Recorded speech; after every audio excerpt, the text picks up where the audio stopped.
kind of like halfway on the raft, halfway in the water. It's like you... Doesn't work. All right, so, do you agree my design's better than yours? Yes, mine has sunk. So this is the design we're gonna go with? Yes. All right. All right. Here. No, I'm going home. There you go. Later on in the show, we're going to be talking about dad rock. After the track listing for the album, Now That's What I Call Dad Rock, has caused a little bit of a stir. Let's just say not everyone agrees with the songs that are on. Here comes some of the tracks. Just listen to this. But if you close your eyes... Okay, how is Bastille dad rock? Like, Bastille is still a relevant pop group. You hear dad rock and you're thinking to yourself, oh, it must be Iron Maiden or AC/DC or something like that. No, Bastille apparently now, if you want to feel old. Oh, I get this. Fratelli's, right? Tells you that. Bastille, come on, it's too much of that one song, man. I wanted to hear Teenage Dirtbag by Wheatus, which apparently is on there as well. In my Radio 1 DJing days, many a student union went off to Teenage Dirtbag by Wheatus. It was one of those records where perhaps you played something a little bit left field beforehand and you've seen people wandering back over to the bar and then you just go, right, I'm bringing out Teenage Dirtbag by Wheatus and the whole place. That's on that album as well. Whew. We're ending the show on a high after 3:30 with the comedians Sindhu V and Tim Key. They're going to be on as well. Also, we're going to be learning about the flash crash with Liam Vaughan. He's senior reporter with Bloomberg and Business Week magazine. So we're going to find out about the flash crash after 3 p.m. So, as eclectic as ever, hopefully plenty of reasons for you to stay with us right through till 4 o'clock. And here is a guaranteed reason to stay with us. The professional dancer and podcaster Kevin Clifton is here to lead the conversation for the next hour, and it is such an important conversation to have. A few months ago, he spoke publicly about how shortly after he quit his regular role on Strictly Come Dancing to do a theatre tour, he then had, like so many people in his profession, most of their work, I should say, just disappeared overnight because of the pandemic. Now, this left Kevin, like many others, not knowing when he'd be able to return to do the job that he loves. Given that over the past 10 months, many people have had their employment status and finances badly impacted because of what's going on in the world, and that may well be you listening to 5 Live now, we wanted to take some time to discuss how it affects our overall well-being, in particular, our identity, our self-worth, our mental health, when we're no longer able to work, therefore provide, and what that does to us and how we can help each other to get through that. It's something, as I've said, that a lot of individuals will be dealing with at the moment. You might be well dealing with this listening to 5 Live. You know, if you're in any type of hospitality business and events business, and in fact, there are so many different businesses I could mention, retail, for instance, that's taken an absolute hammering over the last 10 months or so, then you'll understand. But what I would like to know is how this is making you feel, because this is the conversation that Kevin wants to lead with, to explore these ideas around self-worth and identity and how closely our identity is linked to what we do as a job. 85058 is the text number. You can also give us a call on 08085 909 693 at BBC 5 Live. We've also got experts on hand to give advice. Ali Gordon-Creed is a psychologist and also recently started a recycling project for young people who are out of work called the Goodwood Collaborative. And Tom Lawson is the chief executive of Turn to Us, a national charity that helps people in financial hardship. So, firstly, Kevin, very warm welcome to the show, sir. Oh, thank you for having me. Before we get into the serious conversation, can I just comment on that dad rock thing? Yes. See, when the ones that you were saying, AC/DC, Iron Maiden, that's my kind of thing. And Teenage Dirtbag is my absolute anthem. So I was thinking I must be in that dad rock zone then. But then you played Stacey's Mum Has Got It Going On.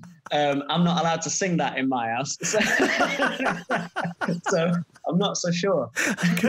Well, I was just shocked that Bastille is regarded to be dad rock. I mean, what? Yeah. He's got to be in his 20s still. Yeah, surely that only came out in the last couple of years. Yeah, I know, right? It's not that old, that song.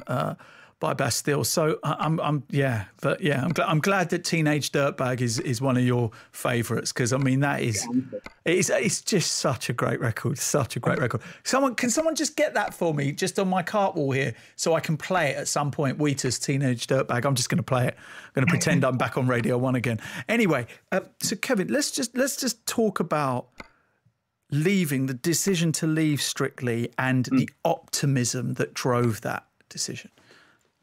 Yeah, so I've been on Strictly for 7 years. 2013 was my first year on the show, and I mean, I love the show, love being a part of it. It's such a lovely show to work for, and full of lovely people. And I really enjoyed my 7 years on the show, and I still have, such a nice place in my heart, the show. I watched the season just gone, and really enjoyed watching it. For me, before I joined Strictly Come Dancing, theatre was very much my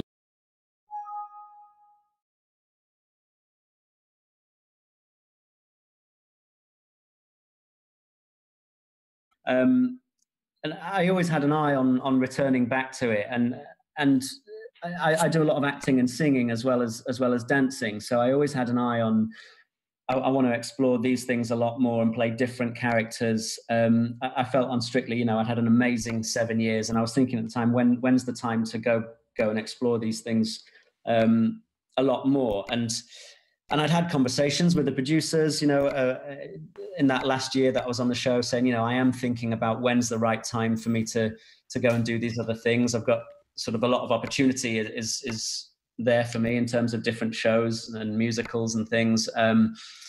And it was sort of 50-50. I was like, I didn't know whether to stay with the show or whether to move on. And then a lot started to depend on Strictly Ballroom. The musical was coming around, and that's something that when I was about 10 years old, I think the movie came out, and I watched it, and it was about a ballroom dancer with ballroom dancing parents, and it really sort of spoke to me. And I think I said, when I was a kid, I said to my mum and dad, there's going to be a show of this film one day, and I'm going to play him, this character, Scott Hastings. So it's been this lifelong dream, and I've been acting and singing for a long time, and thought one day it's all going to lead to this. And then when it came around, and they knew I was sort of auditioning for it, and I said to them, if I get offered this part, I'm not going to be able to turn it down. And then I did get offered the part. So, and they were due to open in September of 2020. So I said to them, look, I've been offered this. I can't turn this down. It's been my sort of lifelong dream and passion. And they understood. And so I announced that I'd be leaving the show. And then COVID hit.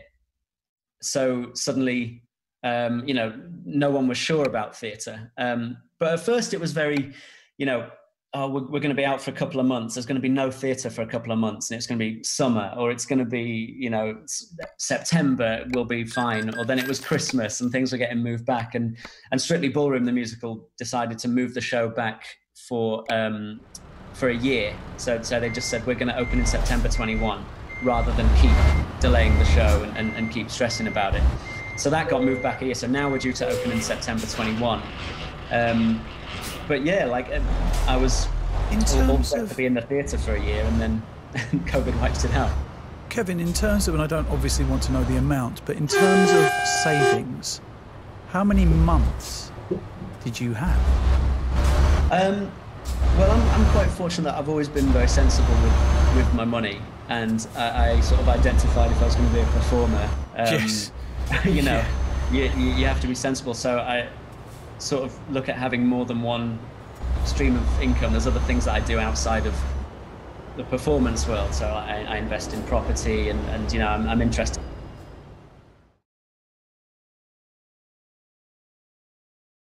I'm in a very fortunate position that I'm not struggling to put food on the table. But I talk to a lot of performers, and they come on my podcast all the time, and we talk about it. And it's so difficult for a lot of them, because performers are pretty resilient anyway.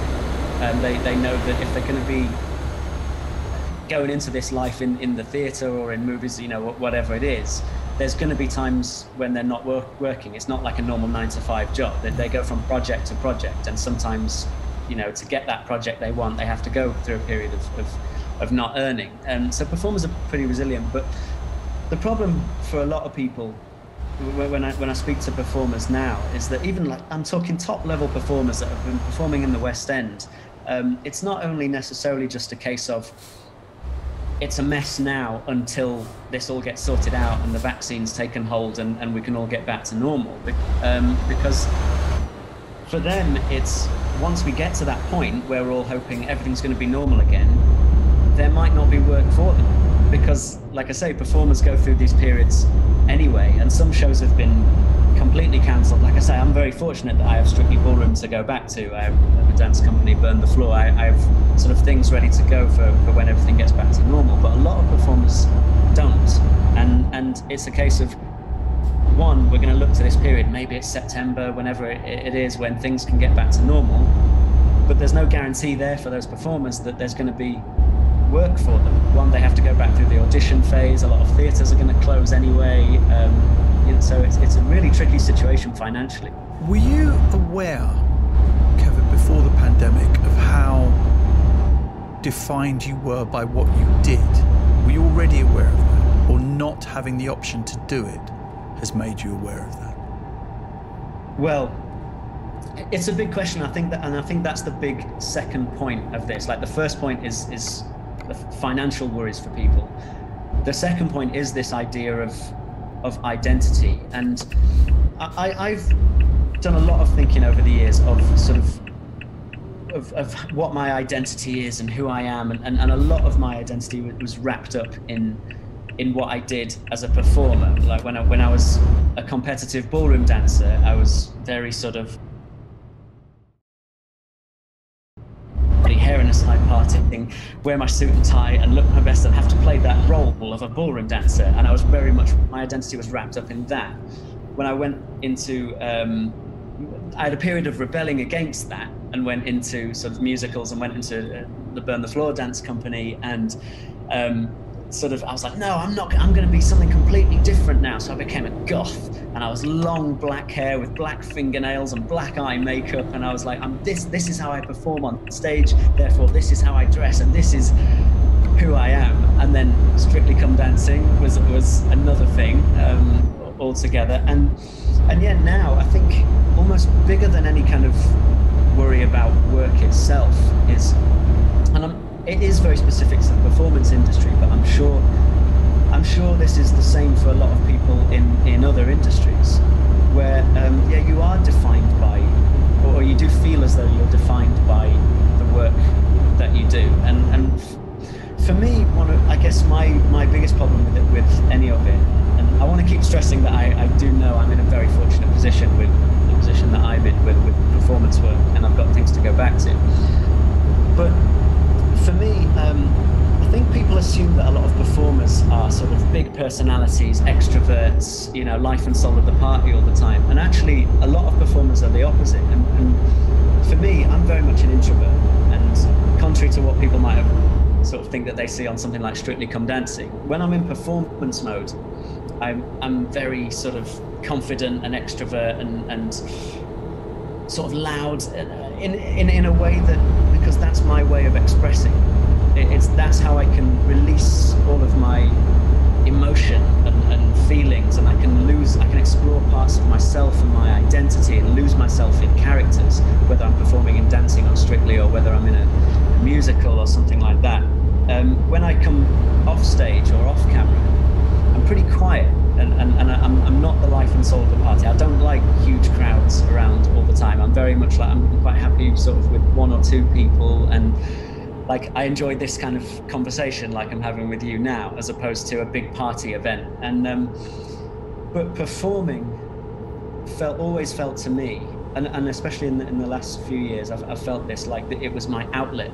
It was my way of expressing myself, and therefore, like, I am realizing a lot more now during the pandemic that like so much of me was wrapped up in that. That, like I say, that was my outlet to express myself, was performing. And now for the last, you know, coming on for a year, I don't have that. I'm at home, which normally, you know, I'm fine. But when you go for a long period without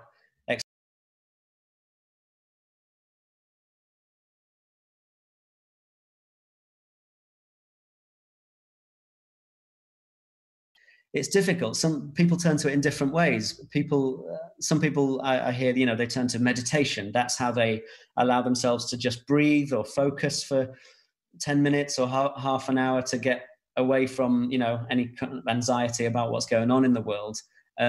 Performing was that for me. It was my meditation. Right. Let's speak to Ali Gordon-Creed, the psychologist who's joining us today. Also someone who started a recycling project for young people, as I said before. It's called the Goodwood Collaborative. Ali, good afternoon. Good afternoon, gentlemen. How do we begin to disentangle what we do from who we are, especially if you've been doing a certain career for decades? Well, I think Kevin touched on a few of those things that he's come to a bit naturally. But I want to say two things on the subject. One is to understand with some self-compassion that as humans we all need, it is a need rather than a want, it's a need, recognition of some kind. And we need a balance of recognition for what we do and for who we are, and recognition from outside ourselves, as well as, this is the bit that's mainly missing, being able to self-support ourselves with balanced recognition from inside ourselves. And that's the bit that most people literally don't get introduced to, the skill or the concept that that's an important thing to be able to do. And how you claim back your sense of self-worth when especially for performers, especially if they start young, their doing is all of their self is wrapped up in the doing, the performing, the being judged, the getting it right, where it's dancing, singing, playing. And so the self of the rest of the self gets swamped by that, gets lost. And so the way to claim it back is to identify, and this is going to sound, the science behind this is the vagal nervous system, which is the vagus nerve that runs from our hearts, our guts to our brains. And if you can connect literally physically, put your hand on your heart or your guts every single day, your system will begin to respond to being heard by your brain. And if you ask yourself, what is it that will feed my soul today? You will start getting an answer. And that is a way to begin reclaiming this is my goal for today. This is my set of self-worth, beliefs or doings today that are not dependent on anyone else telling me well done or anyone else telling me I did it wrong or right. And it's science that's an addition to the lovely Carl Rogers theory to do with moving from an external locus of evaluation to an internal locus of evaluation. And the more you can reclaim that in as many different ways as possible, the more at peace, the more content, and the more vibrant you start becoming. I don't know if that answers. So where do you begin? Because essentially what you're talking about, to summarise, is self-validation, right? Rather than an external validation. Yes. So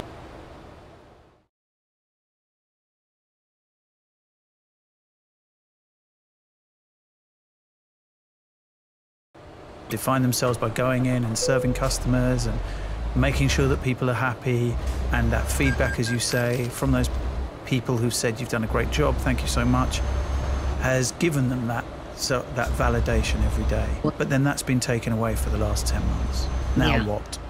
Now what? Well, as Kevin was saying, it's helpful to understand and perhaps do a little reading or get some input on the difference between introverts and extroverts, because extroverts genuinely get their energy, their feed, if you like, from connecting and interacting with others on perhaps a larger scale or a more frequent scale than introverts do. So for someone, it's really important. It's very important. And so extroverts need to be consciously putting themselves into communities, into interacting with groups that they enjoy interacting with. Whether it's in a volunteer setting or a learning setting. I mean, there's a lot out there, and it's just being very conscious that this is a need that you need to do for yourself, rather than give up. That this is a step up on your own behalf, the same way that you don't let yourself starve with actual food. You need to know that this is a thing you need to do, the same way you brush your teeth, brush your hair, feed yourself. You've got to support yourself by connecting. For introverts, it's really interesting that distinction you made, because of course for introverts, what is it, where do they get affirmation from? Because I guess, Kevin, you and I probably fit into the category of extroverts, I would have thought. Even though you said introvert. but you say, I mean, you say it, but you put yourself in the middle of the scenario. You are saying, look at me, even though you're saying when I come off stage, that's not who I am. You put yourself into the middle of that. That's your validation is external. It's not internal. I don't know how to sort of categorize it, but it definitely feels for me like when I'm at work, when I'm on stage, on camera, whatever it is, or in a rehearsal room, I can be very extroverted because that's the point we're making it. It's because you're so sort of in tune with the thing that you know that you love, and use the words feed your soul, feeds your soul. As soon as I step out of that room, off camera, off stage, I don't want to be the center of attention. That sort of makes me anxious and awkward, and I don't enjoy that. So, like I said, that was sort of it was always an outlet for me to do that, and I think a lot of it is wrapped up in understanding the things that you really enjoy and the things that you love, like your identity. Because I think what we do a lot as adults is like we form this idea of identity and of what we think it should be, rather than what it actually is a lot of the time. I think as kid, when you're a kid, you don't think about anything. You can just run around a restaurant and go and screaming because you don't have any worry about what anyone's going to think. But then as you get older, you learn, okay, people are going to frown at you if you do that. And I think we do this thing where we put all these sort of, it's like putting stickers on ourselves. Oh, I listen to this kind of music. I wear these kind of clothes. I behave like this around lots of people. I behave like this at home. And we form this thing that's our identity. And then we sort of act towards that and fight for it. And I've realized a lot during this last year, like there was a lot of me before that was going, I'm going to be, because I'm a dancer, I'm then going to be a choreographer. That's what I'm going to do next. And then I did a couple of choreography jobs and really didn't enjoy it. And actually, if anything, although it's been a horrible time for everyone, what the pandemic has done is it's given us some time. And I think the best thing that a lot of people can do is really get in touch with, what do we actually surround ourselves with? What actually makes us feel good? And I think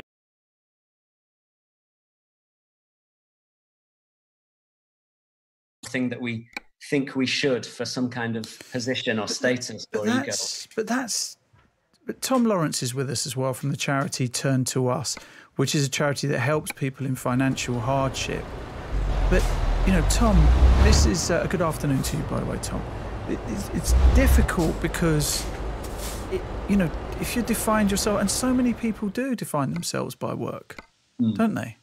And then to have that taken away, and then, of course, not just that. So there's the psychological side to it, but as you and your charity deals with, there's the very pressing concern of the financial fallout.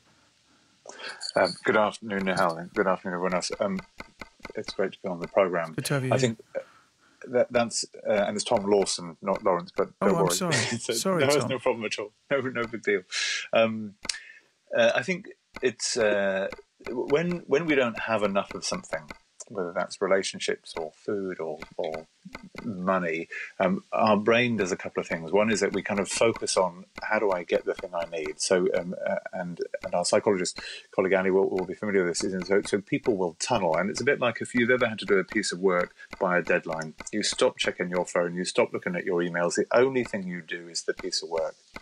And people who don't have enough money, and certainly we are dealing with hundreds of thousands of people who are having to choose between heating and food, or feeding themselves or their children, or so really impossible choices, are focusing all the time on that. Where are they going to get that bit of money?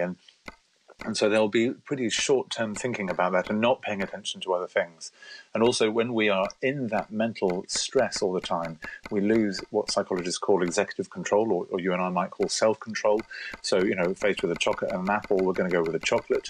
We may not make the best choices for ourselves. So long-term chronic stress from not having enough money is really damaging for us. And we also know that young people in that first decade of working who don't have constant work, who have peripatetic or unemployed in that period, will have a whole career of peripatetic unemployment, and will also are much more likely to have damage or difficulties with their mental health as they go through. So I think that that we are facing a pretty significant crisis with 800,000 people who have lost their jobs. There are 3 million people who have made a new claim for universal credit since March, which is way higher than you would normally expect. And there are dramatically fewer job opportunities. There's 44% less opportunities in London alone, for example. So we are seeing a lot of people who are losing their jobs. Universal credit was designed to be a certain amount of money to inspire you to get back into work. It's an amount of money on which you could not thrive, but you might be able to survive. And the £20 uplift has been critical to stop families really, really struggling. So the relationship between not having enough money to live on properly and poor mental health is direct. There's a direct relationship there. But we also know that people with poor mental health are more likely to experience job precarity. So the kind of the causality and the consequentiality works in both ways. And it's really important to understand that. I'm someone who's lived with particularly poor mental health, partly because my family has a history of it. My uncle was bipolar, and there's other mental health in my family. But also I lost my brother when I was 16 in a car crash, and my boyfriend when I was 24 to HIV, and I lost other friends then. So by the time I was in my late 20s, I was having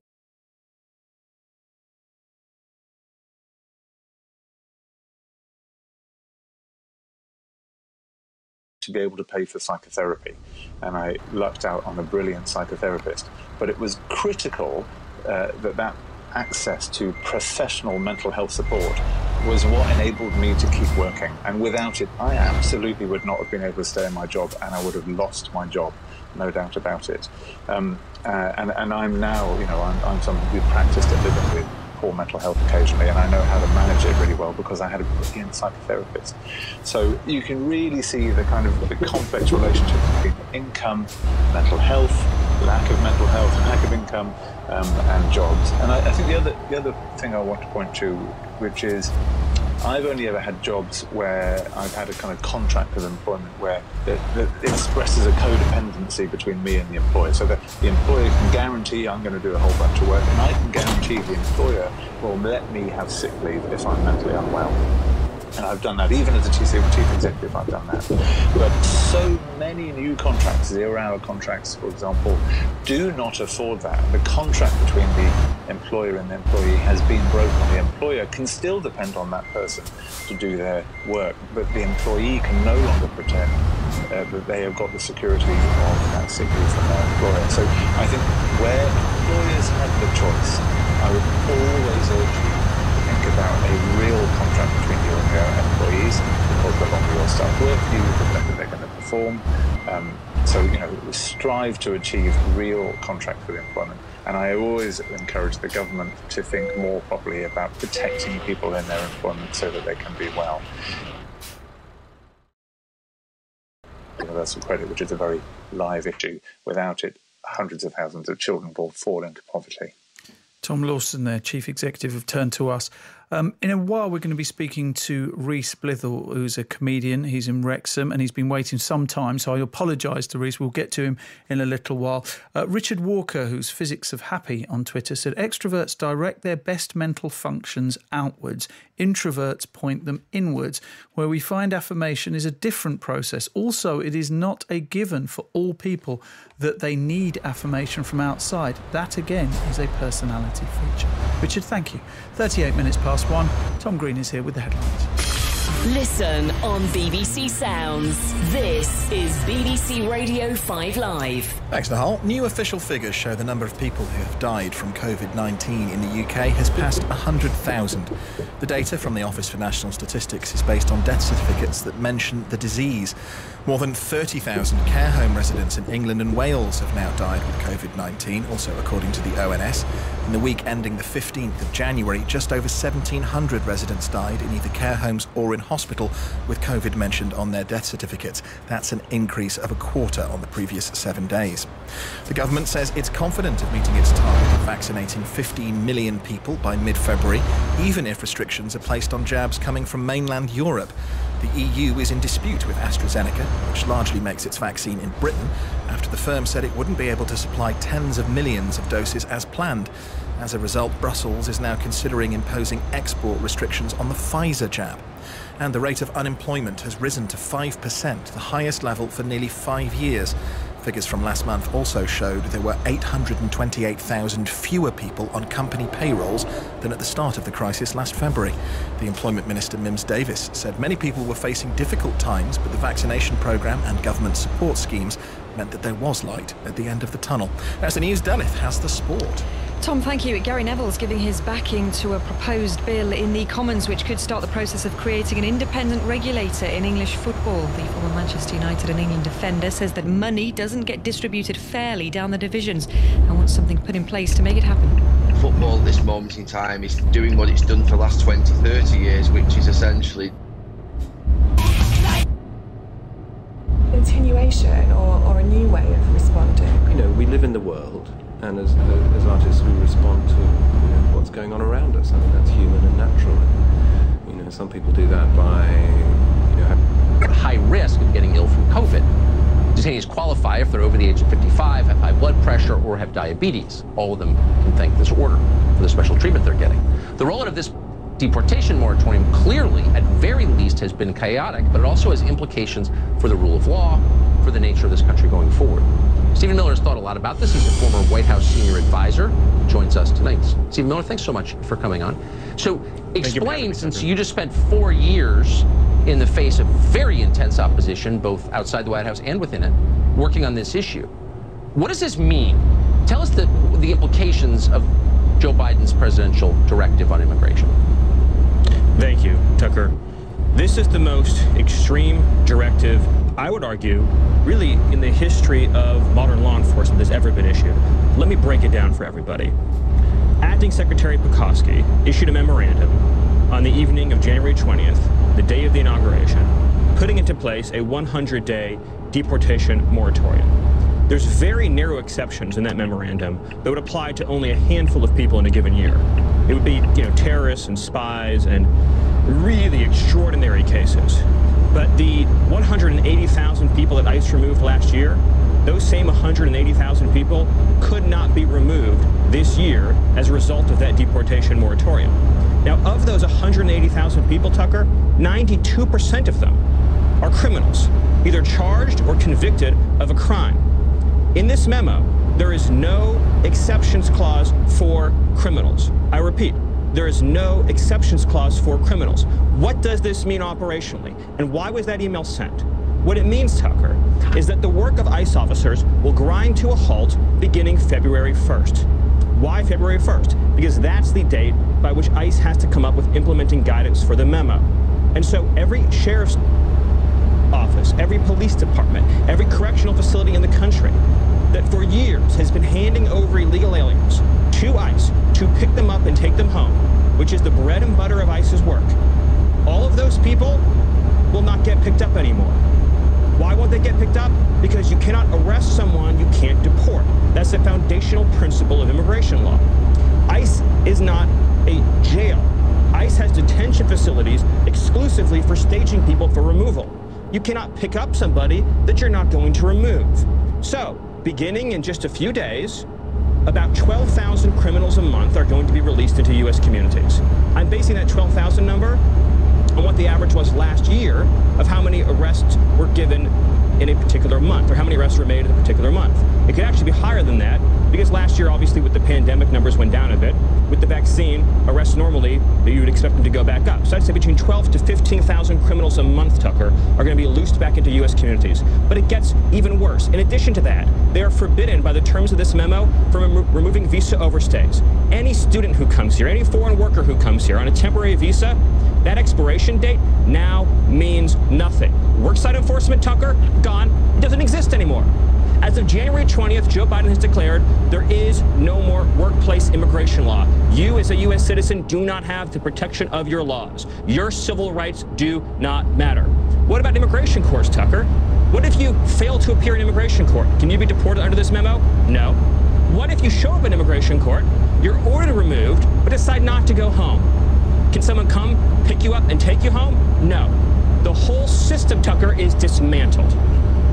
This is, I don't think we fully understood the implications of this when we reported on this order last week, and they're far more terrifying than I even thought. And I'm grateful to you for explaining that, but really bothered by it. And I hope you'll come back. Stephen Miller, thank you. Thank you so much, Tucker. Turns out Joe Biden isn't simply a new president. He's a holy man. He's a miracle worker. From California to Illinois to the state of Michigan, suddenly coronavirus restrictions, as if by magic, have been lifted. What's changed exactly, apart from his healing touch? We'll tell you after the break. Мы в прошлый раз с вами говорили. И к которому надо очень бережно и трепетно относиться.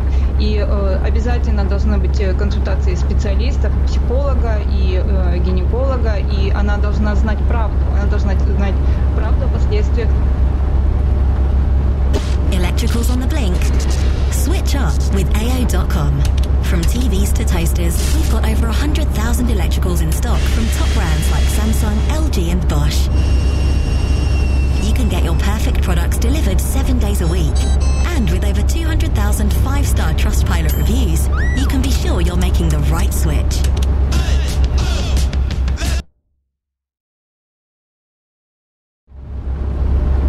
Electricals on the blink? Switch up with AO.com. From TVs to toasters, we've got over 100,000 electricals in stock from top brands like Samsung, LG and Bosch. You can get your perfect products delivered 7 days a week. And with over 200,000 5-star Trustpilot reviews, you can be sure you're making the right switch. The destination for electricals. Terms and conditions, charges and geographical exclusions apply, subject to availability. Morning loungewear, afternoon Zoom meeting blouse, evening walk coat. At M&S, we know your style is 24/7. That's why we are too.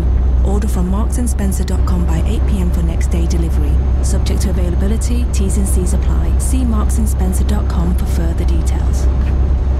We're facing the biggest health challenge of our generation, and we've shown that together we're stronger than ever. But to keep making a difference, we need to support each other. If you're a man and you've had coronavirus recently, then you might just have the antibodies to help save lives in your blood plasma. That's why we need men to donate. Giving blood plasma is safe, easy, and during this lockdown, considered essential travel. Be the difference. Search Donate Plasma or call 0300 123 2323 today. So I called me mate Tom and I said, I'm waiting for me Chinese to be delivered. What are you up to? And he said, I'm waiting for me car to be delivered from Cinch. I said, oh, Cinch. And he said, yeah, Cinch. Like you said, Cinch lets you buy a quality check used car online with a 14-day money-back guarantee. And I said, delivery included right to your door, yeah. Oh, speak of the devil, that's my lemon pepper chicken. And he said, Ah, that's my tasty motor. you're in the driving seat now, Britain. Cinch. Cars without the faff. UK mainland delivery only. T's and C's apply. We all like our parts covered, especially when someone accidentally walks in. Oi, I'm in here. With British Gas Home Care, fortunately, both your parts and labour are covered, which means no unexpected repair bill when you wake up to a freezing home or icy shower. Sign up by the 15th of February and get a gift card worth up to £75. Search British Gas Home Care. Conditions and exclusions apply. British Gas, here to solve. Talk Radio, traffic and travel. In London, in Walthamstow, Woodford New Road is closed on the northbound side at the Whips Cross interchange as the water moves first there. The M1 in Northamptonshire has a breakdown southbound near junction 17 at Coventry, so the inside lane is closed. The M60 at Greater Manchester struggling clockwise between junction 9 and 11 at the A57. That's all down to repairs. On the train, southern services have been suspended between Barnham and Horsham, and then the London Overground has no service between Liverpool Street and Hackney Downs. I'm Emma Buster. Radio, your trusted 24-hour resource for breaking news, essential information and non-stop conversation. The Brazilian variant has accumulated even more changes, and this change makes the virus more sticky, so it's more infectious. Unparalleled radio for unprecedented times. I know the pain that this disease causes. Online, on DAB+, and on the Talk Radio app. Talk Radio. Ian Collins, weekday afternoons from 1 on Talk Radio. Here's one from Jim Buller. It's actually quite simple. The establishment spent decades trying to level up achievement in doing so. I simply think it fell into a group of... Simply think... and into a group of people based on wonky, dangerous premise that anyone who is white is doing just fine. I think I get the spirit of what he was trying to say there. 0344 499 1000. Don't go away, Nigel. This is Mark in Basingstoke. How are you doing, Mark? I'm all right, yourself? Yeah, good. Yeah, what are your thoughts? Oh, yeah, I'm working class background from Leeds. I sort of went for education, being told I was lazy, very hard to educate, and not suitable for higher education and stuff like that. And so I didn't get great grades, right?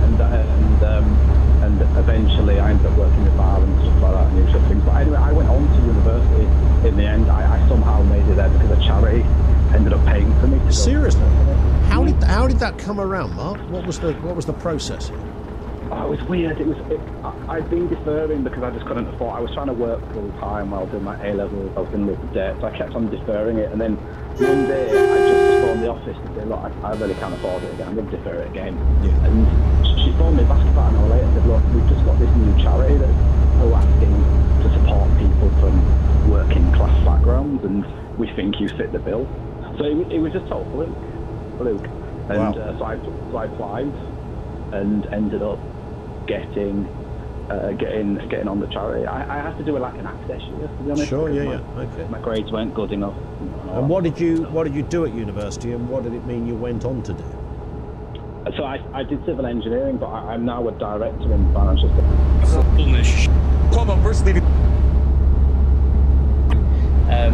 in the last week is what gives her that it just makes everything feel better if you know you've got certain things that you want to do on that day, rather than just heading into the day with no plan. And I'm sure as well, Reece, with like you say, you're posting things on social media as well. It's probably doing those things that like give you that little spike of, okay, this is a good thing, this is a good feeling, doing that thing when you're in touch with that thing that you love doing, which is comedy. Having those points to hit rather than just taking on the day and dealing with whatever comes with the day. It's like just taking control of your day a little bit. Lots of text coming. David in Solihull has said, hi, listening to Kevin, RE Theatre. I've worked as a performer in musicals and latterly as a producer and director. I've worked for 32 years, almost without being out of work. But the pandemic has decimated my profession. My whole identity is gone, and it feels like a very black place. In addition to this, I have as a producer employed dozens of performers over the last 10 years, and every day I feel true pain that they have and the desolation as they don't know what else to do, says David in Solihull. Ali, while of course loath to do kind of on-air consultations, that text that I just read out many people will be feeling that way. Where do they start? Well, again, I just do want to reiterate or touch base with something that Tom said, which is that if your survival needs are an issue, then none of this is really relevant. You need to feel safe in terms of your shelter and your food. But if that's in place, then one little ray of hope I could offer is that we evolved originally with a much greater connection to our senses than we have now, because when we developed the frontal cortex, our minds got very busy and we kind of forgot that we actually made it this far on the evolutionary path by having stronger senses more in line with what wild animals have. And if you can allow yourself just by experimenting to start with, to use one of your senses, there will be one that is stronger than most. So it might be your eyes looking at something beautiful out your window, or looking at a tree, or looking in the distance, or it might be your sense of smell is the best way to kick peace into your body and turn off the anxiety bit of the brain, which is a different part of the brain. And lying on the floor is actually one of the most powerful ways to calm your system down because of the vagal nerve system. So if you lie on the floor, use sound, use music, use smell. I know it sounds a bit girly, but in evolutionary terms, you're biologically wired to feel less anxious when you do that. I think boys like to smell as well. Yeah, and if you slow down your breathing, and then you put your hand on your heart and your belly. I know it all sounds a little woo-woo, but it's actually embedded in really good research, really good biology, with how we can calm our systems down and focus to create, as Kevin said, the wish for today that will feed us. And whether it's a walk or, use your senses all of the time that you can to chop off the worrying bit of our brain, to just short-circuit it. Well, let's bring Phil in Bangor in, who got in contact with 5 Live. Good afternoon, Phil. Hi, Al. How you doing? Yeah, I'm good. Thanks for reaching out to us, Phil. It's very important. So you're a coach working in professional sport, is that right? That's right. Yeah, this was a couple of years ago now, but I suppose it resurfaced last year when obviously COVID stopped, all sport. So 2 or 3 years ago, I was a professional fitness coach and moved countries to a great club where I was going to start working. I'm not going to sort of obviously name anyone or anything like that, but things didn't go quite to plan.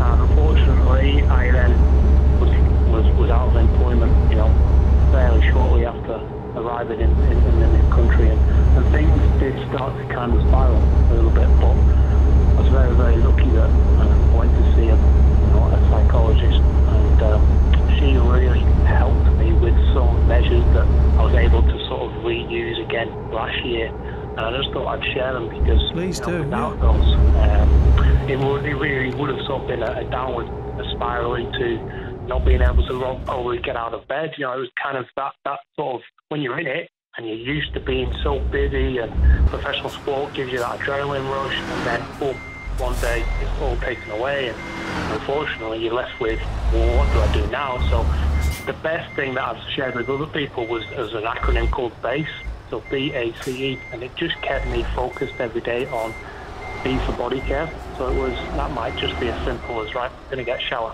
I'm going to get a shave, or I'm going to look after my physical health with a walk. A was for achievement, so today I'm going to do something that I feel like I've achieved something. Now, do a task that you know is outstanding, or chores, or something that just gives you a sense of achievement. C for community, so I'm going to engage with friends and family, phone call, or even like things like FaceTime or Zoom, because I'm still with your community and then E for enjoyment. So today I'm going to try and find something that I know I enjoy to do, whether that's watching a programme or for me it's fitness. So I was going out for a run, so I had to maintain that, that enjoyment factor each day, and it just kept me focused and stopped me, I think, really sliding down into a not a very nice place. So reused it last summer because I had to, because we had no choice, back in lockdown. I actually started a business in the last lockdown for myself because it kept me with a purpose. That's what I really struggled with the most, was not having a purpose to my day. So BACE, body care, achievement, community and enjoyment. BACE. So if people want to write that down and just go, okay, every day, body care, achievement, community and enjoyment. That's so simple, and it just sticks with me now. And it really helps you. Yeah, definitely. I think that's really... No, well, thank you. Thank you, Phil, for sharing that with us. I think it's a very simple way of looking at it. Really simple way of looking at it, but a very powerful one. Hi, Nihal. I'm currently homeschooling, so must be quick. Great conversation. I'm 45, mother of 2, was a high achiever in business. Joint decision I stay at home to parent, which worked. But after 12 years, I'm no longer Lucy, the successful one. I'm just mum. Go figure. Conrad in West Yorkshire said, I think your job is massively tied into your self-worth and who you are. I spent my 20s and early 30s doing many jobs, including counselling blokes in a nightclub, delivering rags to mechanics across Yorkshire and selling cameras. I never found anything that remotely felt like something I wanted to do. When I did start doing a job that I finally felt was utilising my skills and passion, the positive effect on my mental health was astronomical. This says Conrad in West Yorkshire. Kevin, thank you so much for bringing this to us. It's such an important conversation that will keep going on and on and on, no doubt about it. For you, how have you found this last hour? Oh, it's been excellent, and I think a lot of the points are to do with being present and having a purpose in some way. And if that can't be your job right now, it's finding that purpose in another way and being totally present with it and focused on it, rather than allowing the day to just unfold and your thoughts start attacking you, giving you anxiety. Indeed. Well, listen, Kevin Clifton, best of luck, my friend. Take care. Thank you for being on the show today. Ali Gordon-Creed, the psychologist, thank you to you, and also your charity, Goodwood Collaborative, and also to Tom Lawson, Chief Executive of Turn to Us, which is a national charity that helps people in financial hardship. That's Turn, number 2, and then to Us. Coming up here on 5 Live, Richard Hammond. The voice of the UK. This is BBC Radio 5 Live. BBC News at 2 o'clock. This is James Kelly. The number of people to have died with coronavirus in the UK has exceeded 100,000. The figures from the Office for National Statistics are based on death certificates. The government's daily figures, which rely on positive tests, are slightly lower. Dr Winston Morgan specialises in toxicology and clinical biochemistry at the University of East London. It's really a depressing statistic that over 100,000 people have died, and disproportionately more people from Black, Asian and minority ethnic groups have died. And not only have they died, but they've also suffered more in terms of illness and being in hospital and that kind of thing. They've also suffered in terms of job losses and other effects. The ONS figures also show that care home residents accounted for almost a third of the total number of coronavirus deaths in England and Wales. In the week ending the 15th of January, 1,719 residents died, a rise of nearly 350 on the week before. The Home Secretary Priti Patel has told the Commons she won't speculate on proposals to make British holidaymakers quarantine for 10 days in a hotel when they come back to the UK. The Prime Minister is discussing the idea to tackle new COVID variants with senior ministers, and the Scottish Government is also considering the plan. Tim Alderslade from the trade body Airlines UK is concerned the measure will have a devastating impact. The risk is that we've got these restrictions in place through the summer and into the autumn. That it was banking on to earn money and bring in much needed revenue to replenish those balance sheets, which have been absolutely decimated since March last year. The head of NHS England has told MPs that any move by the European Union to limit exports of the Pfizer jab to the UK would jeopardise the government's vaccination target. But Sir Simon Stevens said he agreed with ministers that such problems were unlikely. And number of people out of work in the UK has continued to rise, with those aged 25 to 34 facing the biggest risk of losing their jobs. In the 3 months to November, people in that age group had a 5-fold increase in their risk of redundancy compared with the same period a year earlier. Figures from the ONS show that unemployment overall rose from 4.9% to 5%. Claire Walker, from the British Chambers of Commerce, says the government needs to outline a clear strategy to help businesses in the hardest hit industries. We need to make sure that we're setting out that plan, not waiting for the budget at the start of March, so that businesses can make those decisions based on what a whole year plan looks like, not just a few months in advance, because some of these issues are going to be here to stay for at least a foreseeable future, if not into the winter of next year. MPs are calling for increased protection for hedgehogs. An amendment to the Environment Bill would put a legal obligation on developers to search for hedgehogs and take action to reduce the risk to them. BBC News at 2:03. There's a world of sounds to discover with BBC Sounds.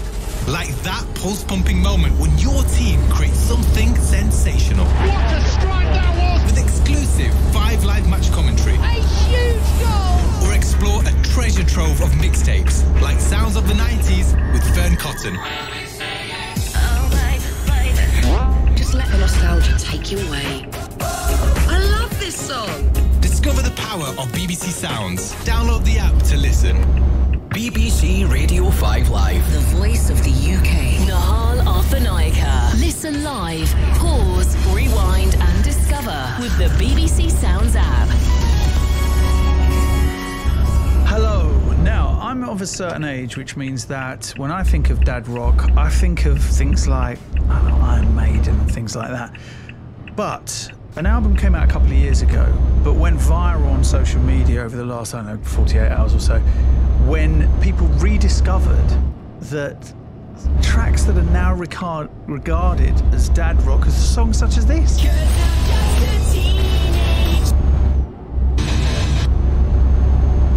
Have led its economists to expect. Stadium. This comes as the NFL Monday released a joint report with the CDC unveiling their discoveries in mitigating the spread of the coronavirus, acknowledging that transmission of the virus occurred in less than 15 minutes of cumulative interaction between individuals, but noted that can be combated with proper ventilation and mask use, among other factors. Matt Napolitano, Fox News. On Wall Street, stocks could rise. Futures are higher before the opening bell the morning after. The Nasdaq and S&P 500 hit record highs again. I'm Dave Anthony. This is Fox News. From the historical audio archives of Fox News Talk. Although he was the Speaker of the House from 1971 to 1977, Democrat Carl Albert of Oklahoma served in Congress since 1947. In a 1990 interview, Albert gave his impression of President Lyndon Johnson. Lyndon Johnson was the most politically oriented person I have ever known in my life. He thought nothing else. I remember being down on his ranch with him. He was taking me around, showing me his ranch, and he'd show me a deer or a cow or something. But before he got through the sentence, he started telling me, what can we do about so-and-so? He pushed all the time, and he would jump on people. He would yell at his office staff.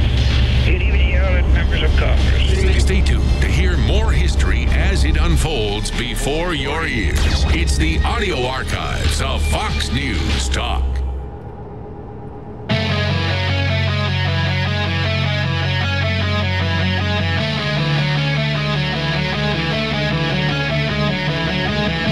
From the Fox News radio studios in New York City, giving you opinions and facts with a positive approach.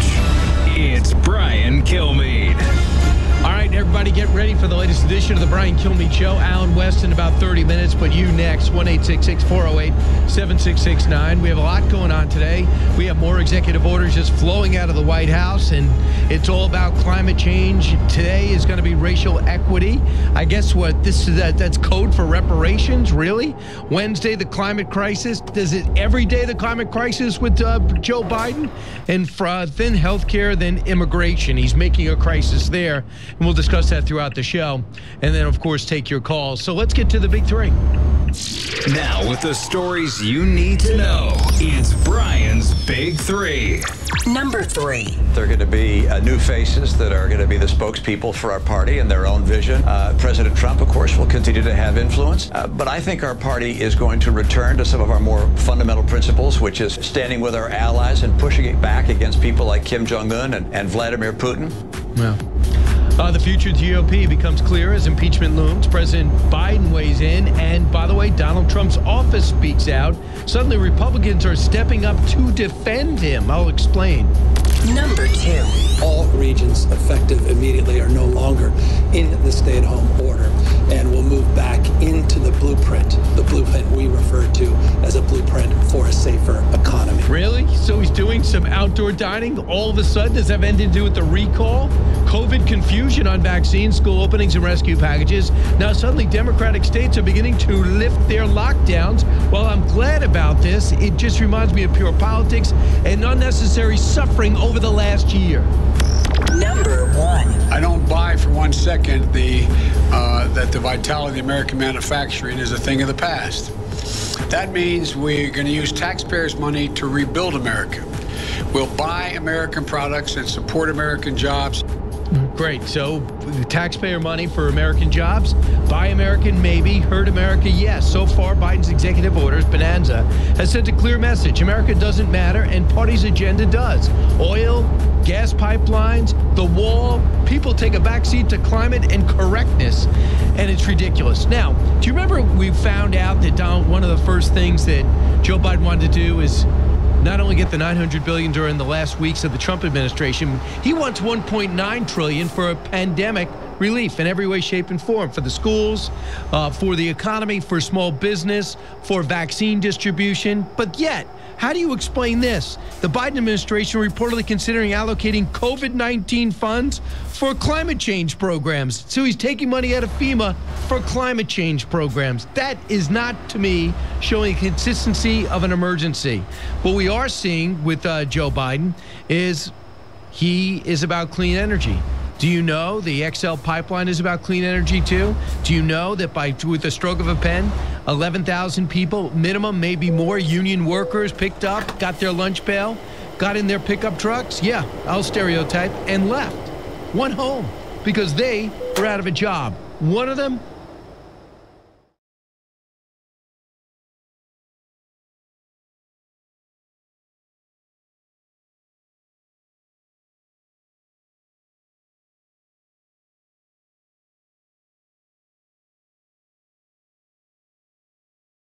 are in this country.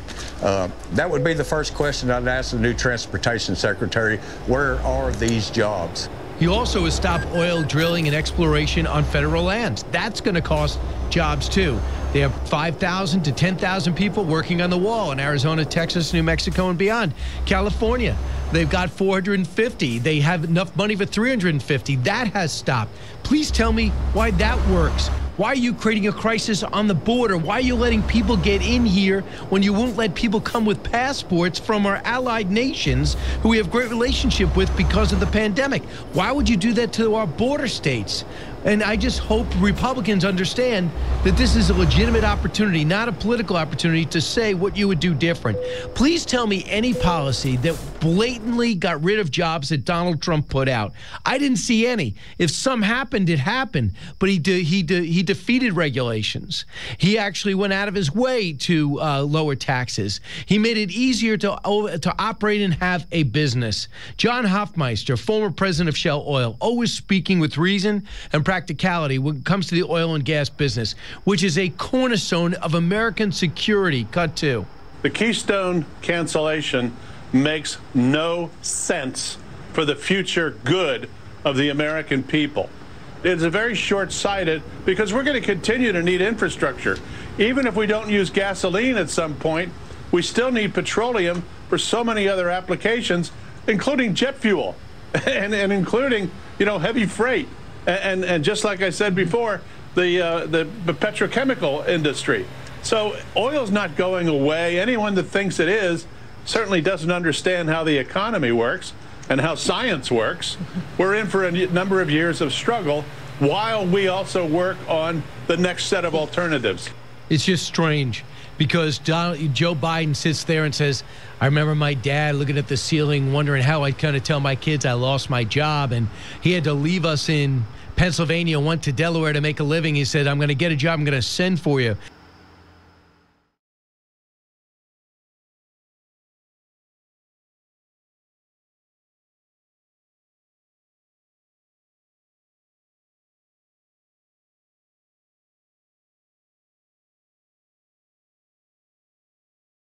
But you don't have to go out of your way to make it unfair. COVID-19 pandemic, a break that's come the president's way.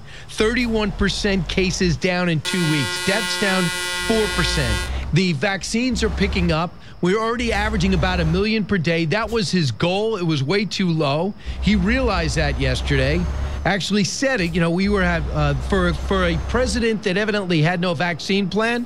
President Trump had a lot of vaccines flowing out there. Just so you know, this new president wants to federalize everything. So Governor Hogan and Governor Cuomo and all the critics of the president, all of them can line up. Gavin Newsom, who has not been bad to Trump as of late.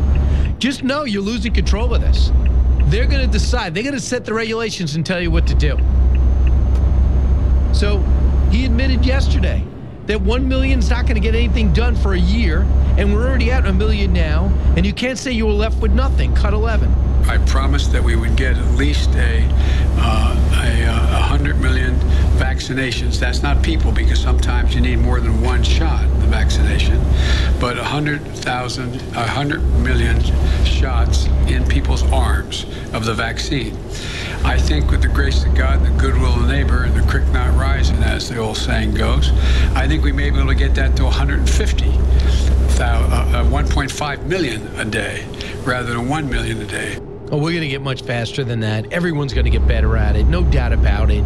These mayors and understand it. There's going to be stadiums that are being converted as we speak. What we need is more vaccines. I hope we can pick up production. I want to find out what's happening with Pfizer and Moderna. What's slowing everything up? Don't they want to make any money? I know there's tremendous demand, but I love the idea, too, that people are beginning to line up outside doctors' facilities and shot locations, because when you evidently puncture a vial, you only have a certain amount of time, and if you don't have enough people, it goes to waste. So if you're standing outside, what they were doing in Israel, they'll say, come on in. I don't care if you're 21 and healthy or 71 and not on a list. So that, to me, is encouraging. I like that.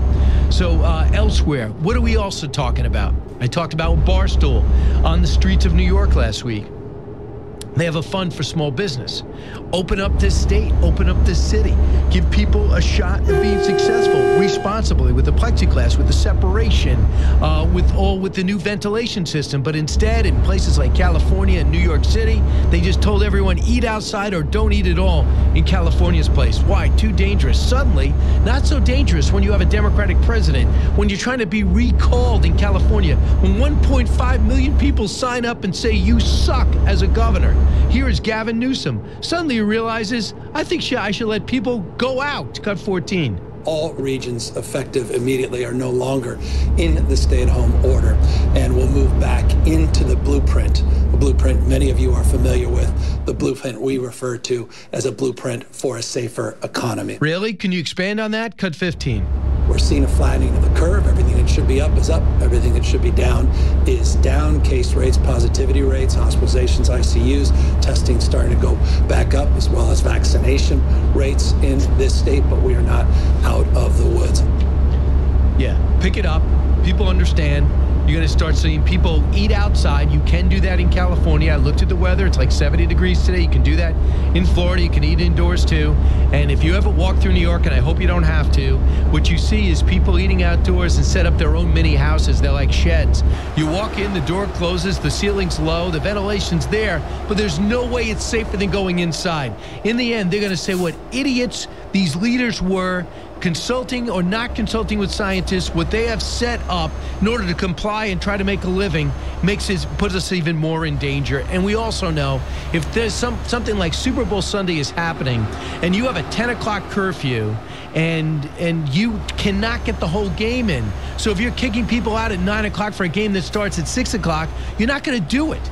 So you're not going to have the Super Bowl party, so you go home, where according to New York stats, 73% of all spread starts in someone's home in social gatherings. 1% happens in restaurants and bars. And where are we doing? Telling people to leave the restaurant and bars and go home. Try to make sense of that. The other thing is teachers, and I love this, are being vaccinated with a priority in almost every state. And in most states, a lot of states, they're not opening up. In Virginia, they're just not opening up. In the city of Chicago, most of Illinois, they're not opening up. K through 8. Unions are pushing back. The urgency is coming from a Democratic president, and still they're not opening up. That is not acceptable. That should not be allowed. And immediately stop giving them shots if they will not comply with the open up your schools order. There's risk in everything in life, but a third grader needs a teacher, needs to be in school, and if they need special care and IP, they can't get it at home. They're not going to get it from a laptop. It is a terrible thing. In Fairfax County, they are pushing, Washington Post is pushing to open up schools or stop vaccinating. Here's a cut. Having jumped to the front of the vaccine line, this superintendent of the school board and the teachers union are delaying opening schools. That raised the question of why have the priority placed in to begin with? There's simply no common sense explanation for vaccinating teachers ahead of other high-risk groups if they refuse to go full-time. If you're a teacher, call me. 1-866-408-7669. The ones that care, and I know them, it's so much harder to teach at home. Go back to school, get the vaccine, do everything that can happen. But if you're going to accept the vaccine, there should be implied that you're going to go back to work. I'm going to come back and take some calls. I got to see what you think about your state. Also, we have a lot more to discuss about what's happening to us as a country. And what's happening on our border is sinful. We'll discuss that. The impeachment that's not going to go anywhere, that I think it'll only fortify, actually will bond Republicans and fortify the president. He has a statement coming out of his new office in Mar-a-Lago where he's beginning to staff up and be a factor. This is a Brian Kilmeade show. As you know, as you just heard, it's a busy, busy day. You won't pull or tear anything listening. Brian does all the heavy lifting. You're with Brian Kilmeade.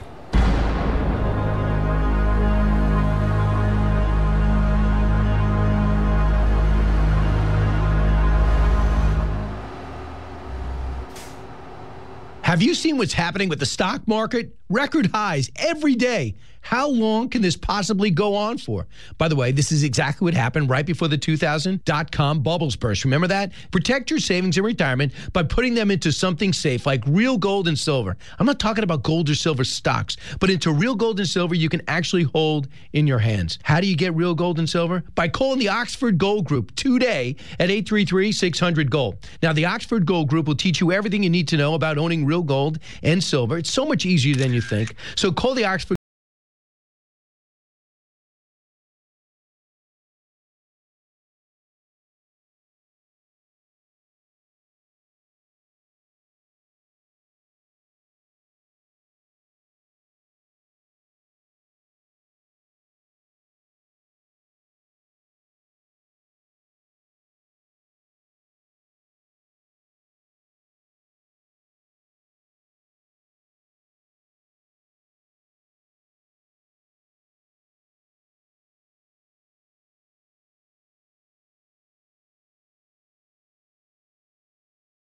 healthcare sharing program. It's been around for 25 years. They have more than 400,000 members now around the country. And get this, over the years, Medi-Share members have shared more than $2 billion of each other's medical bills, so they could help share your needs too. And best of all, you could save a lot of money with Medi-Share. The typical savings for a family is around $500 a month. Your savings could be more or less, but think about what you could do with that extra money every month. So if you think you're stuck with the high-cost health plan that doesn't have much to offer, think again. You can join Medi-Share anytime, so call them today and check it out. There's no pressure. They're super easy to talk to. 844-47-BIBLE. That's 844-47-BIBLE. 844-47-BIBLE. From the Fox News Podcasts Network, it's the Fox News Rundown. Start your day with a contrast of perspectives you won't hear anywhere else. A daily morning podcast going far beyond the headlines, tapping into the massive reporting resources of Fox News to provide a full picture of the news of the day. I'm Dana Perino. I'm Brett Baer. I'm Jessica Tarlov. I'm Chris Wallace, and this is the Fox News Rundown. Listen and subscribe now by going to foxnewspodcasts.com. This is Fox News Talk. Headline Rewind. 1962. Roger, the clock is operating. We're underway. A little bumpy along about here. Roger, 0G, and I feel fine. Capsule is turning around. Oh, that view is tremendous. Let me ask you one simple question. Do you, Ambassador Zoran, deny that the USSR has placed and is placing medium and intermediate range missiles and sites in Cuba? Yes or no? Don't wait for the translation. Yes or no? I am not in an American courtroom, sir, and therefore I do not wish to answer a question that is put to me in the fashion in which prosecutor does. In due course, sir, you will have your reply. I'm prepared to wait for my answer until hell freezes over, if that's your decision. You don't have Nixon to kick around anymore. News as it happened. News as it happens. This is Fox News Talk. The Dean's List with Janice Dean. A police officer from Carrollton, Texas makes the Dean's List for a wonderful act of kindness. According to the Carrollton Police Department, during a routine audit of body camera videos, officers stumbled across a welfare concern. Police say the callers had reported that a homeless man's wheelchair had broken down and left him stranded. One of the officers who responded to the call took it upon himself to purchase a brand new wheelchair for the man from a local pharmacy. He brought the new wheelchair to the man in need and gave it to him for free. The homeless man then asked the police officer, "How much do I owe you?" The officer said, "Nothing. This is for you." The homeless man replied, "Oh man, this is amazing. It's wonderful. Thank you to the wonderful police officers for going above and beyond the call of duty to help those in need, especially around this time of year." Janice Dean, Fox News. It's a new year with an exciting new daytime lineup on Fox News. Your Fox favorites are making the move to an earlier time. First, it's America's Newsroom anchored by Bill Hemmer and Dana Perino at 9. Harris Faulkner puts key issues under the spotlight at 11 with the Faulkner Focus, followed by the hit show Outnumbered at 1. Sandra Smith and John Roberts have you covered in the afternoon with America Reports. And then, Martha McCallum is bringing her award-winning journalism and unmatched perspective to 3 p.m. with the story. A brand new year, a brand new lineup. America is watching Fox News Channel.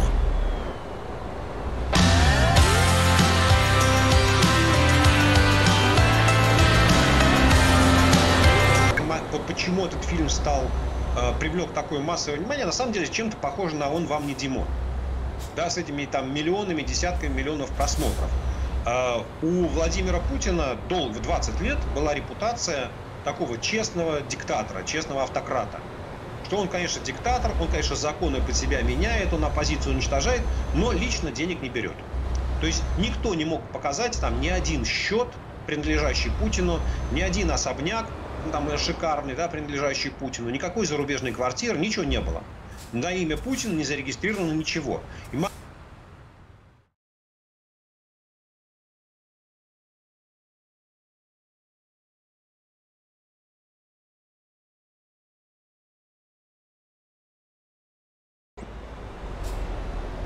Века, названного веком материализма и атеизма, толпой паломников и туристов заполняли святые места Рима и музеи, специально отреставрированные по этому случаю.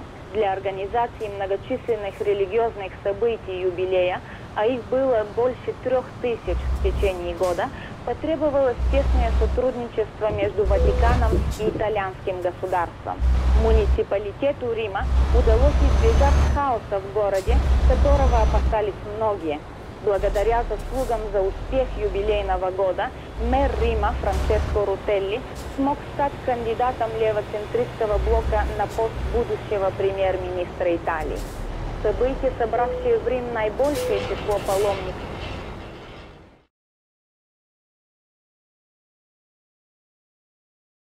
real gold and silver. I'm not talking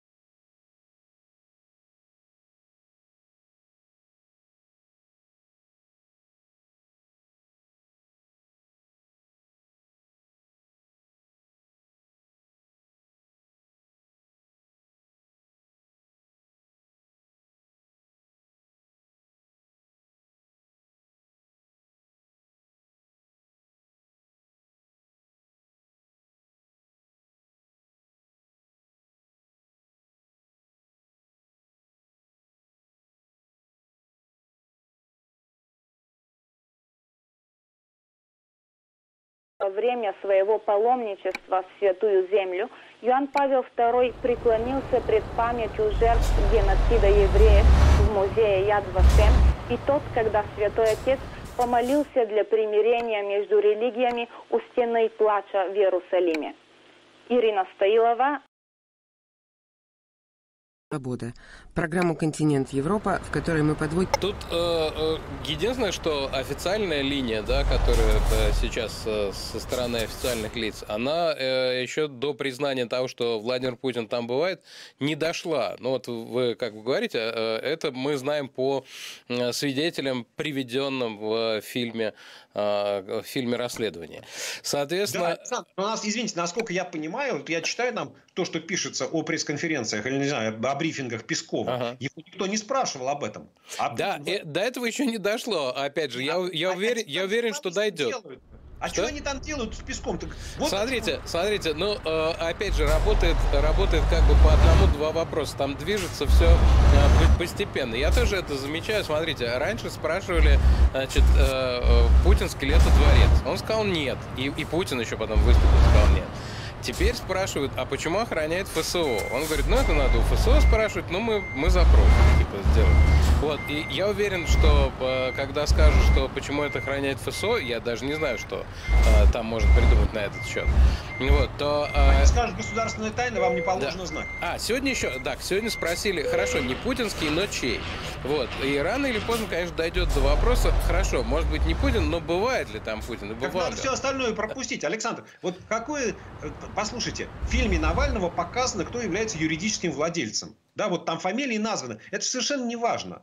То есть не Путин. Никто же не говорит, что дворец принадлежит лично Путину, что он записан на него. Это Путин говорит, что он на меня не записан. Так мы не спорим с этим. Владимир Владимирович, вы там бывали в этом дворце? Под присягой. Скажите, пожалуйста, были, не были? А если были, сколько раз? Он говорит, фотошоп, плавал на Енисее.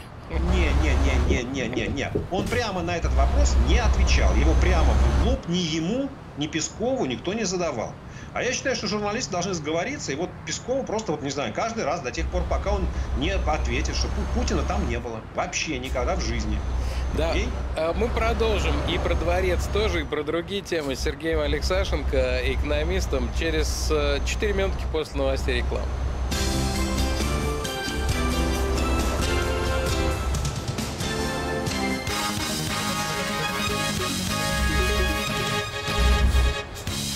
Половина шестого в Москве, в студии Яков Широков, в эфире новости. В спецприемниках Москвы не остается мест для арестованных после субботней акции протеста, говорят правозащитники. Как рассказала член общественной наблюдательной комиссии Москвы Марина Литвинович, некоторые из тех, кому суды назначили административный арест, больше суток провели в полицейском автобусе. Там они спали, их не выводили в туалет и не кормили. Часть арестованных, по сведениям Литвиновича, разместили в отделах полиции.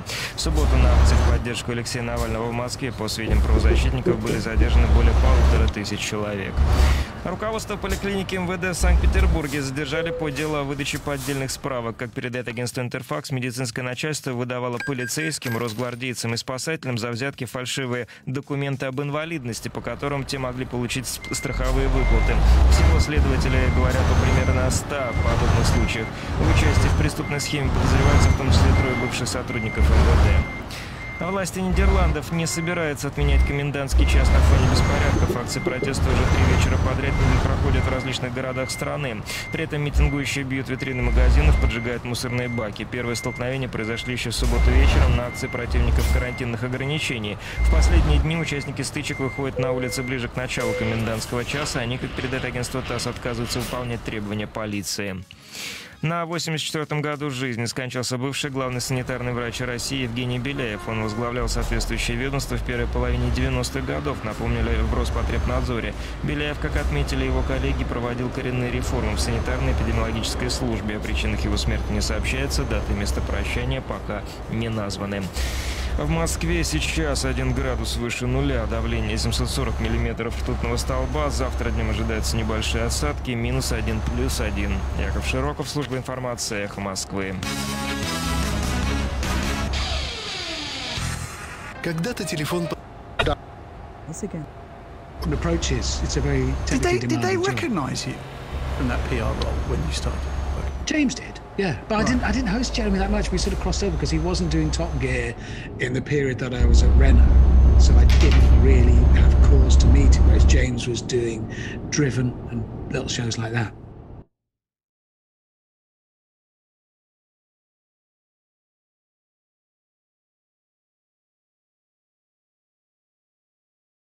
I don't understand. I never saw any of that sort of carry on. It's outrageous. Okay, it is 32 minutes past 2 before Ofcom take me off. We've gone badly off piece there as well. I'm fascinated by your... We'll talk about my new show, you fool. We did. We talked... going to watch it now. We talked about it for a good 3.5 minutes. Yeah, and then you just rambled on about that. And now nobody's going to watch my new telly show, and I won't get to make another one. They are, of course. And we'll go back to talking about The Great Escapists with Tori Belleci and Richard Hammond, who you are hearing here live on 5 Live. Yes. Look forward to getting the radar numbers on this interview. Huge. That'll be a drop-off. That's good though. If the numbers start big and end small, I think that's good. Is that good? Yeah. Someone went off to go and make a cup of tea, and then we lost 100,000 listeners with that person. It's 33 minutes. Let's go now to the headlines, the very serious headlines with Tom Green. Listen on BBC Sounds. This is BBC Radio 5 Live. The BBC News on 5 Live. The number of people to have died with coronavirus in the UK has exceeded 100,000. The figures from the Office for National Statistics are based on death certificates. The government's daily figures, which rely on positive tests, are slightly lower. The ONS figures also show that care home residents accounted for almost a third of the total number of coronavirus deaths in England and Wales. In the week ending the 15th of January, 1,719 residents died. That's a rise of nearly 350 on the week before. The Home Secretary, Priti Patel, has told the Commons that she won't speculate on a proposal to make British holidaymakers quarantine for 10 days in a hotel when they come back to the UK. The Prime Minister is discussing the idea to tackle new COVID variants with senior ministers, and the Scottish Government is also considering the plan. And the head of NHS England has told MPs that any move by the European Union to limit exports of the Pfizer jab to the UK would jeopardise the government's vaccination target. But Sir Simon Stevens said he agreed with ministers that such problems were unlikely. That's the news. Delith has the sport. New Chelsea boss Thomas Tuchel is expected to sign an 18-month contract with an option to extend a further year. The club are hopeful they can make an announcement today, subject to the necessary paperwork being cleared and that the German can be on the bench for Wednesday's game at home to Wolves. Manchester City's Pep Guardiola says clubs don't give managers time to build anymore following Frank Lampard's sacking. Disappointed in a team like Chelsea after the good job had done in every country, but we depend on the results, not the way we played, not about philosophy or these kind of things or the projects. So you have to get results. If not, you will be replaced for another manager. Guardiola's City side can end tonight at the top of the Premier League if they win away at West Brom. We'll keep you across all 4 games in the top flight, including Crystal Palace against West Ham. A victory for David Moyes' team would see them move above champions Liverpool and into the top 4. It marks an incredible turnaround for the club, so does Moyes think they can finish in the European places? This time last year we were just outside the bottom 3, trying to make sure we avoided relegation. So I think that where we've come is a big step. It would be an incredible step if we went further than that, but we'll try to. I'm not saying we won't, and I'm not saying that we can't, but the realistic answer to that would be it's probably well beyond our reach. Steve Bruce has no cause for concern despite Newcastle being winless in 10 games across all competitions. They face a Leeds side this evening who haven't won in 3, and Bruce is confident results will improve. I've been in it a long time and I've been in bad runs before, and I'm very, very confident that it's our turn to have a bad run. We will be okay. Come the end of the season, I always say it's the accumulation of points. Long way to go, we're only halfway there. The Livingston manager David Martindale will be able to lead his team out at Hampden Park in the Scottish League Cup final next month after passing the Scottish FA's fit and proper person test. An SFA hearing was called to discuss his previous convictions for organised crime offences. England have suffered a further setback in their preparations for the Six Nations. Bath flanker Sam Underhill has pulled out of the squad with a hip injury. Wasps' Jack Willis has been called up as his replacement. It comes after prop Joe Marler and lock Joe Launchbury withdrew yesterday. And next month's Welsh Open Snooker will be held at the Celtic Manor for the first time. It'll also be the first event, apart from the World Championship, to be staged away from Milton Keynes since June last year. That's the latest from BBC Sport. BBC Sounds. We had a great life. We did everything together. How did an American woman end up at the heart of the Islamic State group Caliphate and then make it back? My story? Oh, yeah, absolutely. It is very hard to believe. Sam Sally says she was tricked into taking her children. I feel sad that they would do that to a child. But was she? Anything I've ever done is only with the intention of something good to happen. I'm not a bad person. I'm not a monster. I'm Not a Monster. Listen to the new podcast on the BBC Sounds app. BBC Radio 5 Live. I listen every day. I trust the presenters. There are lots of people calling us tonight. Bowls to Stokes, who hammers it for four! The voice of the UK, Nahal Arthanaika. BBC Radio 5 Live. On Prime, you can check out The Great Escapists with Tory Belleci and Richard Hammond. Let's listen to a bit of it. Make it all. Where did you get these from? So these are the intakes from the ship. The engine is from the generator. I'm using hydraulic motors from the net hoists. Well, wait till you see it in action. That's ridiculous. How much does it weigh? I have no idea. I'm sure a lot. But the whole point of this is going to be pulling power, right? So at first I thought maybe I'll make some kind of like tank tracks, but I didn't have anything strong enough to make my tracks. So I ended up going with helixes. So that's these spirally things down the side? They're not spirals, they're helixes. A helix is actually one of mankind's greatest inventions. It takes a small turning force and turns it into a large forward thrusting force. What are you going to do? Tunnel your way off the island with it? Does it really? No, these will allow me to actually push through the sand and get across the finish line before you. You know you're mad, don't you? Just saying. And Richard Hammond. Hello. Hi, Richard. What roles do you two fulfil? Well, in life, I'm a father. Yeah. No, let's make it about the programme first, and then I'll go into the deeper stuff. I thought that's a bit big. I know, it's a bit big. That's a bit macro. Let's go micro. Okay. In the show, well, I mean, we figured we'd give it, another buzzword phrase, narrative arc. What is the synergy between you? And it says it's running new trials. Are you worried about this variant? We are concerned about the variants around the world. As is coming out in the scientific literature and reported in the press, we're in a period where we are evaluating whether or not the variants will have changes on the efficacy of the vaccine. So this is an area we are concerned about. We, at this point, don't think that there is any reason to step back from anything that is moving forward with the vaccines, but it's absolutely an area that we have concern about and is going to have to be an area that we continue to work on, and adjustments to the vaccine is a possibility. The rows about the supply of vaccine, especially in Europe, are already underway. As more and more vaccines come out, is it right to approve them before supply can keep up? We have to have approval of vaccines when the data are there to approve them.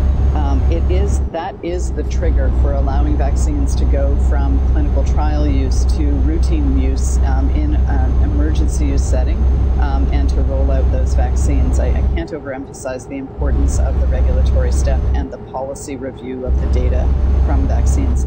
You know, we've been telling the world that we will be in short supply as vaccines start to roll out.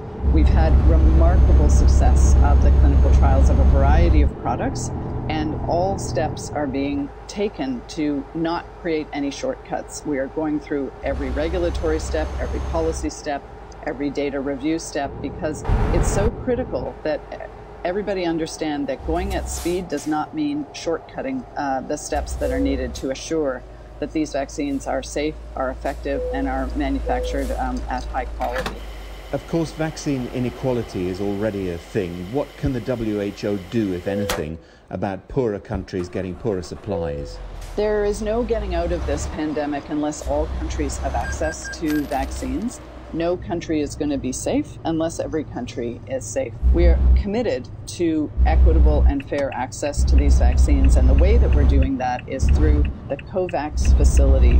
COVAX stands for COVID vaccine, and the COVAX facility is a procuring entity to purchase vaccines. There are 190 countries that represent over 90% of the world's population that have joined COVAX. And COVAX has done deals with manufacturers. We now have over 2 billion doses of vaccine that will be deployed in 2021 and are undertaking more deals to go beyond that volume. So that's the way that countries, especially low-income countries, low-middle-income countries, will largely be getting vaccines through the COVAX facility. But the COVAX facility is also serving high-income countries and upper-middle-income countries. And the reason it's important is it's the only global mechanism to fairly and equitably allocate vaccines across countries, not according to whether or not you have more money or you were out in front doing bilateral deals, but it is the only mechanism available that will fairly and equitably allocate vaccine across all countries that are in the facility. That was Dr. Kate O'Brien, who is director of the World Health Organization's Immunization Department. Senior WHO staff have expressed frustration about the lack of information coming from China over a year ago when coronavirus first emerged in the city of Wuhan.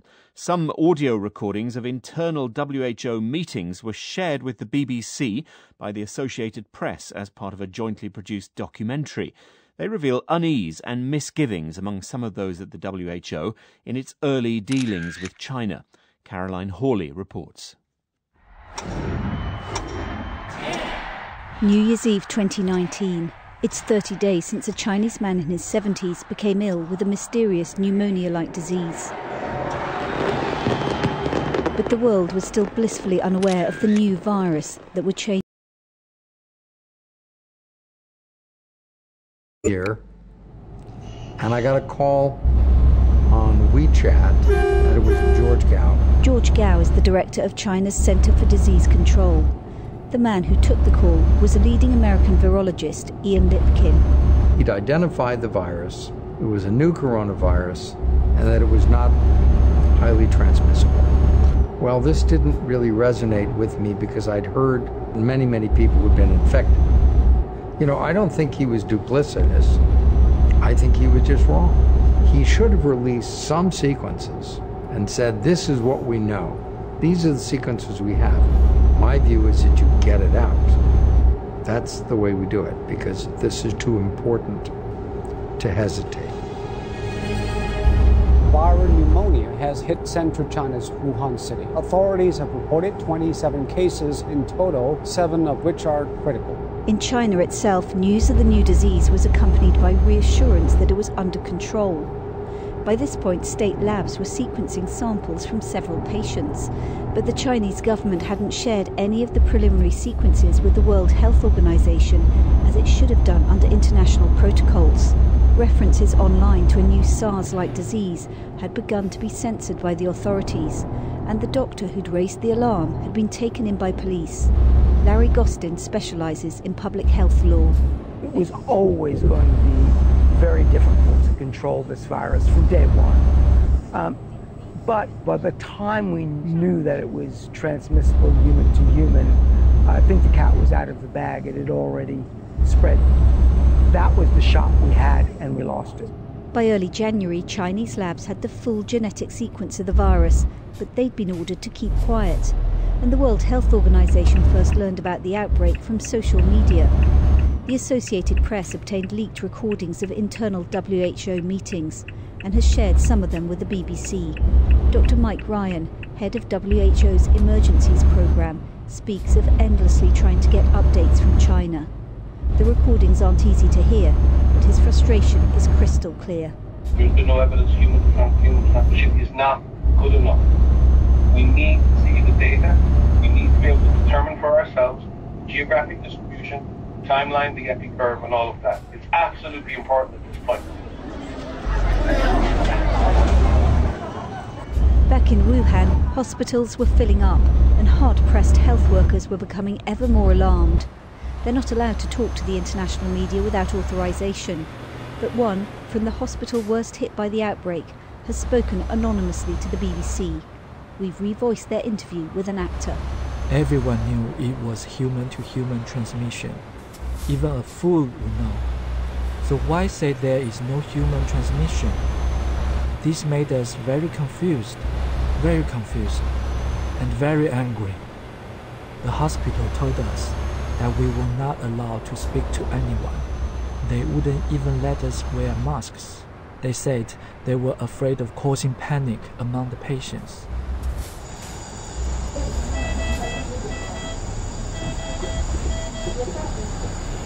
One patient in hospital in late January was a 76-year-old man, Zhang Lifa. His son had driven across China so that he could have an operation in his hometown. If I'd have known there was an epidemic in Wuhan, I definitely wouldn't have driven my father back. Zhang Hai told us that his father's operation was a success. At first, he recovered well, and then he caught a fever. When I heard them say positive, I realised they meant the coronavirus.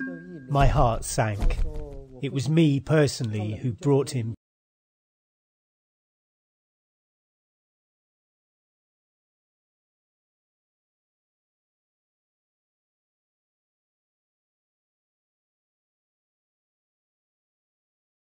Precious lives.